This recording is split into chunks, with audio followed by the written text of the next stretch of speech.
Zakat itu adalah bukti atas keimanan orang tersebut dan tanda bahwa dia membenarkan perintah hukum Allah Subhanahu wa taala bagi dia. Nabi bersabda, "Was-shadaqatu burhan, dalilun ala sidqi sahibiha." Sedekah ini adalah atau zakat adalah bukti atas kebenaran iman seseorang. Bahkan yang lebih utama ketika orang itu berinfak itu pada saat dia tidak ada. Nah, ini kan luar biasa, dia tidak punya duit tetapi justru betul. Jalan itu yang lebih besar lagi. Kalau orang tersebut itu dalam kesulitan dia berinfak, ya, wasari'u ila maghfiratin min rabbikum wa jannatin 'arduha as-samawati wal ardu 'uddat lil muttaqin alladzina yunfiquna fis sarra'i wad dharra. Mereka yang menginfakkan sebagian hartanya dalam keadaan lapang maupun dalam keadaan sempit. Nah, itulah hamba-hamba pilihan. Masya Allah.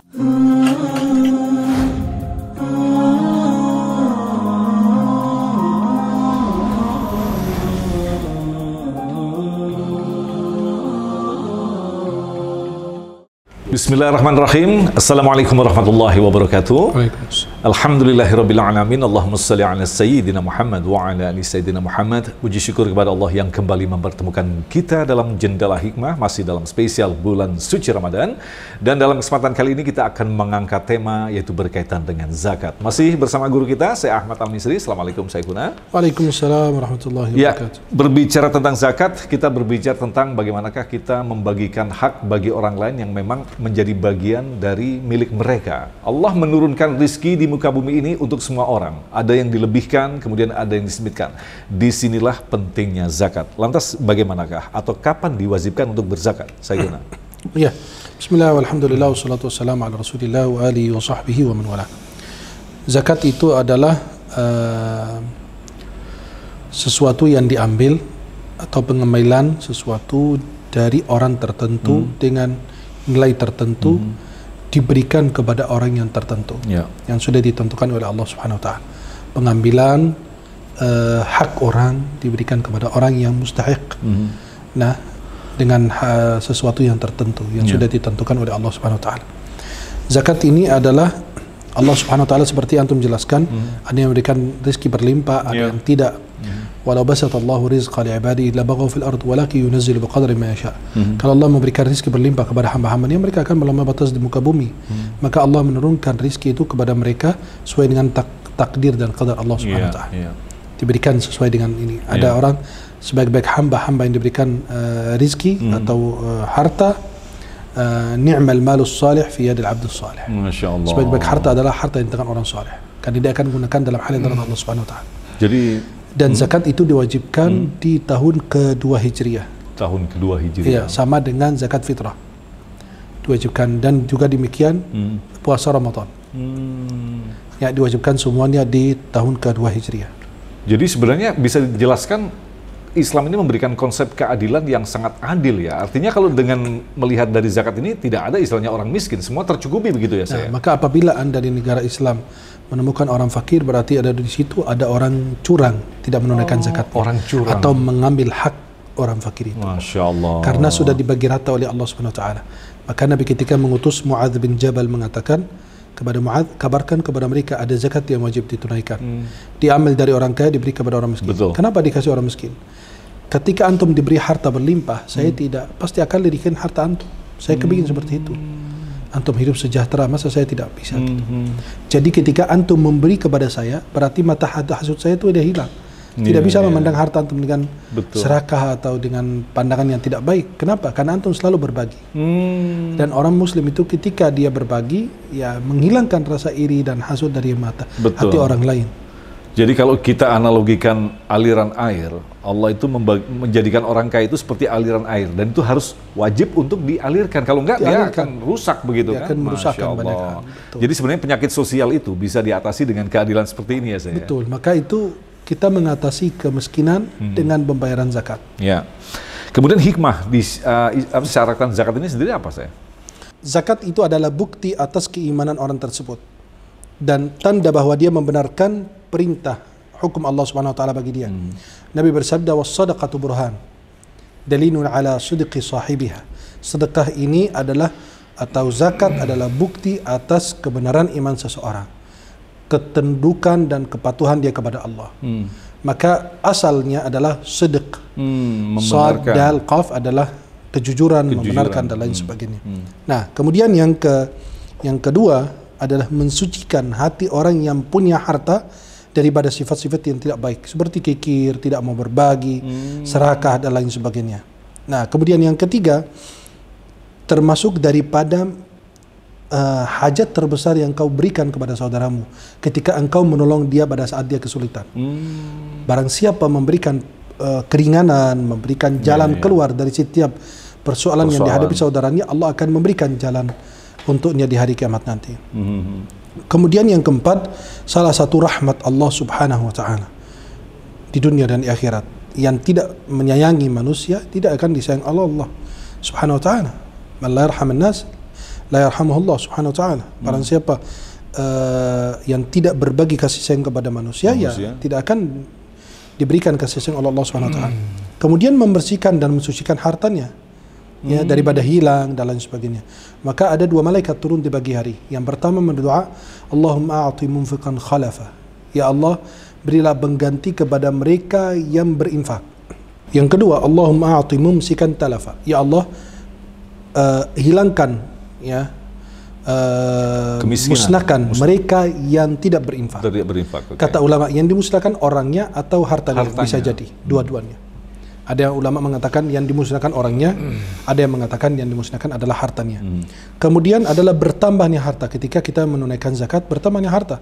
Allah Subhanahu wa taala berfirman, "Wa ma anfaqtum min syai'in fa huwa yukhlifu." Apa yang kau infakkan, Allah akan kasih berganti. Dan dalam hadis Sahih Muslim, "Ma naqasat shadaqah min mal." Ya, tidak akan berkurang. Orang yang harta yang disedekahkan tidak akan berkurang, malah bertambah di sisi Allah Subhanahu wa taala. Ini logikanya seperti apa sih? Ini kan artinya matematika manusia tidak bisa bertemu dengan matematikanya Allah, begitu ya. Artinya Allah punya perhitungan sendiri. Kita ini malah memberikan harta kita, semestinya berkurang matematika kita, tapi dalam pandangan Allah nggak begitu caranya. Seperti apa nih saya? Ya, kalau menurut pandangan manusia itu berkurang. Betul.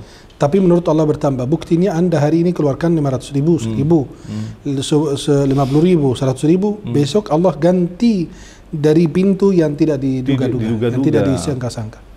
Nah, maka itu kadang-kadang, dan bisa diganti. Rizki itu bukan uang. Bisa jadi rizki, kesehatan, jabatan, keselamatan dan lain sebagainya. Pasti itu ada imbalan atau balasan dari Allah Subhanahu wa taala, bisa disaksikan. Tapi kalau kita merenunginya, bisa jadi di dunia, bisa juga di akhirat. Bahkan yang lebih utama, ketika orang itu berinfak, itu pada saat dia tidak ada. Nah, ini kan luar biasa, dia tidak punya duit, tetapi justru jalan itu yang lebih besar lagi. Kalau orang tersebut itu dalam kesulitan, dia berinfak. Ya, wasari'u ila maghfiratin min rabbikum wa jannatin 'arduha as-samawati wal ardu 'uddat lil muttaqin alladzina yunfiquna fis sarra'i wad dharra. Mereka yang menginfakkan sebagian hartanya dalam keadaan lapang maupun dalam keadaan sempit. Nah, itulah hamba-hamba pilihan. Masya Allah. Nah, kemudian apa saja jenis-jenis zakat? Jadi barang apa saja yang wajib dizakatkan? Nah, itu ada 5. Yang pertama, az-zahab wal fiddah, emas dan perak. Yang kedua, al-ma'dan wa rikaz, harta karun. Harta karun. Iya, yang disebut rikaz, yang kita ambil dari tanah. Oke. Nah, harta karun. Oke. Kemudian apa lagi sih? Nah, kemudian urud tijarah, barang perniagaan. Oke. Ya. Kemudian yang keempat adalah az-zuru' was-thimar. Az-zuru' was-thimar adalah tumbuhan dan buah-buahan. Kemudian yang terakhir adalah al-an'am, hewan ternak. Hewan ternak. Nah, itu memiliki hitungan masing-masing kan? Nah, kemudian nisab zakat. Jadi yang dikatakan bahwa dia memang harus dikeluarkan itu dalam kondisi apa saja? Nah, berapa hitungannya? Nisabnya itu untuk menunaikan zakat itu harus memenuhi 3 syarat. Yang pertama, putar 1 tahun. Perputaran 1 tahun. Hijriah. Kedua, mencapai nisab. Yang ketiga, memiliki barang tersebut. Ada di tangan kita. Yang pertama, nisabnya emas 20 mithqal. Setara dengan 85 gram emas murni. Kalau 1 juta 85 jutaan ya. Iya. Kemudian yang kedua, nisab perak. Itu 200 dirham, setara dengan 595 gram dari perak murni.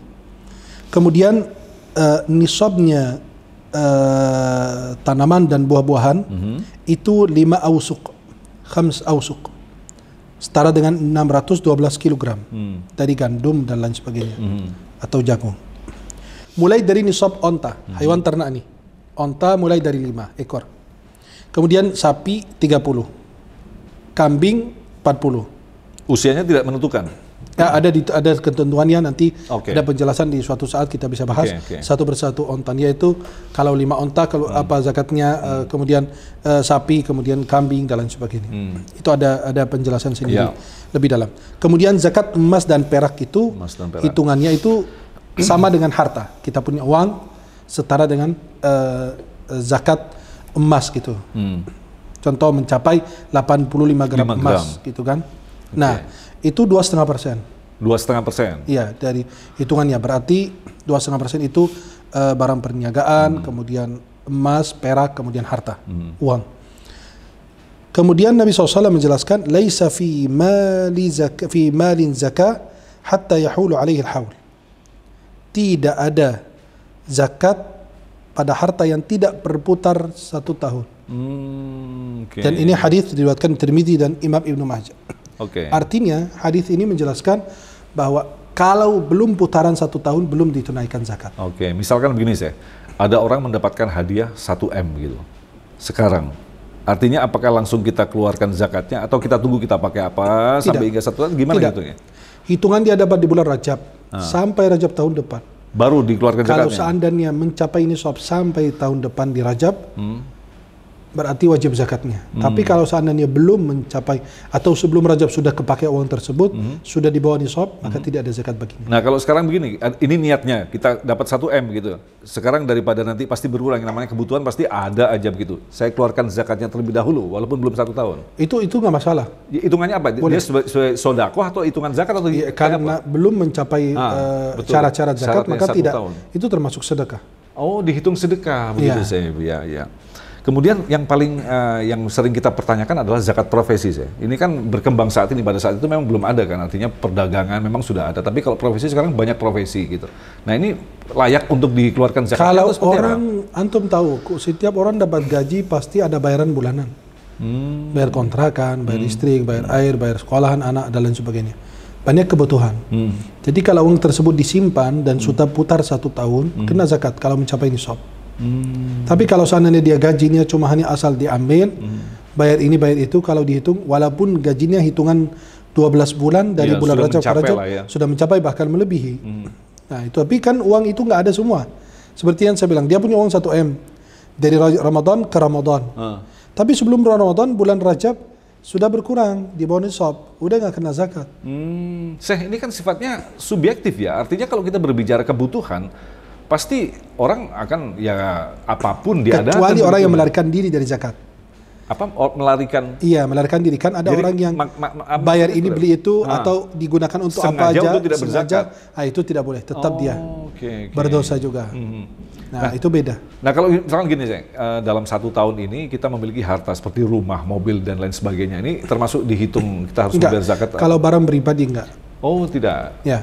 Kecuali kalau seperti kita punya rumah, kita kontrakin atau punya kontrakan, keuntungan itunya dia keuntungannya itu. Jadi uang kita kumpulkan baru dikenakan zakat. Tapi kalau rumah yang kita kontrakin dan lain itu tidak dikenakan zakat. Rumah tempat tinggal begitu artinya, mobil yang kita pakai tidak dikenakan karena kita manfaatkan. Jadi intinya zakat itu sebenarnya adalah di wilayah harta yang berlebih atau bagaimana? Betul, harta yang berlebih yang bisa kita berbagi kepada orang lain, bisa kita berikan. Tapi dengan ketentuan-ketentuan yang sudah Allah Subhanahu Wa Taala tentukan di dalam aturannya. Iya. Dan harus diberikan kepada siapa? Soalnya ini ada contoh nih sebelum kita ini di bulan Idul Kurban begitu, ada seorang nenek pemulung yang mampu mengumpulkan hingga 15 juta untuk membeli sapi dan dia sodakohkan untuk itu, untuk dikorbankan untuk itu. Nah, ini kan satu fenomena yang sangat luar biasa. Artinya sesungguhnya dia berhak untuk menerima, tetapi dia justru memberikan. Nah, maka itulah ciri-ciri orang beriman yang dijelaskan oleh Allah. Mereka yang berebut ingin mendapatkan surga-Nya Allah. Mereka itu yang selalu berinfak dalam keadaan lapang maupun dalam keadaan sulit. Tapi posisinya dia adalah orang yang berhak menerima zakat semestinya ya? Dia berhak menerima zakat, tapi dia keluarkan tetap. Artinya dia punya uang, tapi pada saat dia melihat orang butuh, dia keluarkan. Maka itulah, ya hati seperti ini kan sulit. Maaf, kadang-kadang kita lihat punya uang simpanan 5 juta, 10 juta. Orang lain butuh, kita tidak berikan. Alasan kita takut untuk esok hari saya perlu gitu kan. Nah, maka itu tidak hati semua manusia seperti itu. Dan seperti para sahabat. Betul. Ya, ketika Nabi minta sedekah atau minta sedekah dikumpulkan, Sayyidina Abu Umar mengambil separuh hartanya dia yang ada di rumah maksudnya. Ada di rumah ditaruh depan Nabi SAW. Apa yang kau tinggalkan? Saya sisakan buat keluarga separuh harta. Wow. Semoga Allah berkahi yang kau berikan dan semoga Allah berkahi yang kau tinggalkan. Nah, Sayyidina Abu Bakar mengambil semua harta yang ada di rumahnya. Bukan harta yang dimiliki Sayyidina Abu Bakar dibawa, tidak. Yang ada di rumahnya semua diambil. Di rumahnya. Apa yang kau tinggalkan untuk mereka? Ya, tinggalkan Allah dan Rasulnya buat mereka. Masya Allah. Nah, itu kan keimanan yang sangat, maka Abu Bakar kan kualitas keimanannya berbeda. Maka sepakat ulama Sunnah Jamaah, manusia terbaik sesudah para nabi dan rasul adalah Sayyidina Abu Bakar Siddiq radhiyallahu anhu. Jadi kalau kita balikan tadi, konsep zakat adalah intinya membersihkan begitu ya. Betul. Nah, saya kalau memandang satu peristiwa yang sering kita hadapi, ada orang kaya kemudian kerampokan lah, ada begitu banyak masalah gitu saya. Apakah memang dalam konteks ini dia bisa jadi tidak mengeluarkan zakat atau apapun gitu, sedekah? Harus kita pertanyakan apakah dia ingkar zakat. Kan kita nggak tahu. Ada orang nggak mau bayar zakat, itu hak saya udah bayar pajak. Iya, betul. Nah, kan banyak orang berpikir bayar pajak berarti udah selesai cukup. zakat. Iya. Enggak, pajak itu hak negara. Zakat itu hak Allah. Masya Allah. Kan ada perbedaan. Kalau zakat itu pajak itu hak negara, karena dia membuat jalan, dia membantu apa fasilitas umum. Nah, itu kan hak negara. Yeah. Sedangkan itu zakat adalah haknya Allah Subhanahu wa taala. Yeah. Yang tidak boleh dicampur adukan antara dua-duanya. Nah, ketika orang kehilangan seperti antum bilang banyak musibah bertubi-tubi, bisa jadi dia ingkar zakat, bisa jadi dia malas mengeluarkan zakat, atau bisa jadi dia keluarkan zakat tapi nggak sesuai dengan aturan. Nggak sesuai, Masya Allah. Kan ada orang nggak bilang, ya besar sekali saya keluarin uang gitu kan. Betul. Nah, kadang-kadang dia cuma keluarin asal berapa amplop gitu selesai gitu. Kumpulin anak yatim 200 orang, orang fakir miskin dibagi, selesai gitu. Enggak, kan harus ada hitungannya. Biar tidak terjadi kekeliruan, terus kita tunaikan hak Allah Subhanahu wa taala. Iya. Apabila kita tunaikan hak Allah, Allah pasti akan menunaikan hak kita. Padahal yang diminta tidak terlalu besar, 2,5. Betul, ya kan? Cuma 2,5% kecil daripada pendapatan kita. Betul, apalagi. Dan Allah mengatakan, aku minjam dari kamu. Padahal Allah tidak butuh. Allah minjam dari kita. Ya, untuk ridullah qardan hasana. Ya. Seolah-olah Allah pinjam kepada kita. Allah kan nggak butuh kita. Cuma Allah ingin memperhatikan gimana hamba yang benar-benar mendahulukan Allah, siapa yang mendahulukan yang lain. Masya Allah. Toh apa yang kita dapatkan sekarang, apa yang kita miliki ini kan intinya semuanya milik Allah begitu. Betul, ya. Kita harus tahu diri bahwa semuanya itu kembali pada Allah. Kembali kepada Allah. Tidak perlu kita kalau tahu di akhir itu punya kita, ya pasti kita akan memberikan yang terbaik. Baik. Terima kasih Syekh ilmunya. Dalam kesempatan kali ini mudah-mudahan apa yang kita saksikan akan memberikan pelajaran bagi kita. Ingatlah seperti yang disampaikan tadi bahwa apa yang kita miliki, apa yang datang kepada kita yang seakan-akan berlebihan, terutama yang kita manfaatkan tiap saat itu sesungguhnya adalah milik Allah. Maka jangan lupa untuk menunaikan zakat. Terima kasih atas perhatian Anda. Assalamualaikum warahmatullahi wabarakatuh. Salam. Terima kasih, jazakumullah khairan, sahabat-sahabat semuanya sudah mengikuti channel YouTube saya. Semoga yang kami tayangkan itu bermanfaat. Jangan lupa share, like, dan subscribe. Mudah-mudahan insyaAllah kita semua dalam lindungan Allah SWT.